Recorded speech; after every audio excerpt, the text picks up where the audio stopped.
Voters will be given the choice to make Australia great again after former politician Clive Palmer announced the creation of a new political party called Trumpet of Patriots. The billionaire's former United Australia Party was deregistered following the 2022 federal election after electing only a single senator, despite Palmer spending $123 million. And Clive Palmer joins us now from the Gold Coast. Great to have you with us. So you're promising Make Australia Great Again. What does that look like to you? Well, it looks like saving a lot of money from the federal government. We've seen Elon Musk in the United States save $5 trillion a year on the US budget. We can't pretend it's not happening here in Australia. And we really need to solve important things like our housing crisis. We can do what they've done in Japan. Build a 120-kilometre fast train to where land's a lot cheaper, bring people into the city on a 20-minute commute, and bring the cost of housing down by 50%.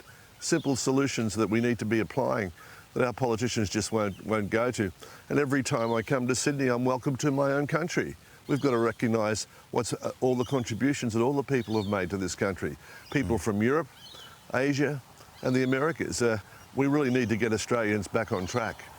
Just looking at some of the policies of your party, so reducing immigration, banning trans athletes, it does sound very Donald Trump driven, doesn't it? Is he an inspiration for you? Are you mates? Are you personal friends?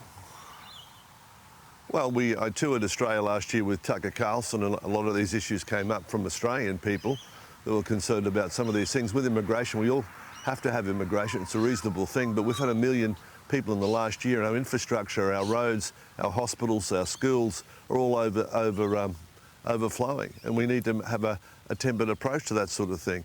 In respect of the gender aspects, I agree with Donald Trump. There's a man and there's a woman. That's about it. I don't want my daughter and my children having a guy in a dress at school telling them and questioning their sexuality before they've even gone through puberty. I mean, these things have just got too much for Australians to live with, and they'll reject them at the next election.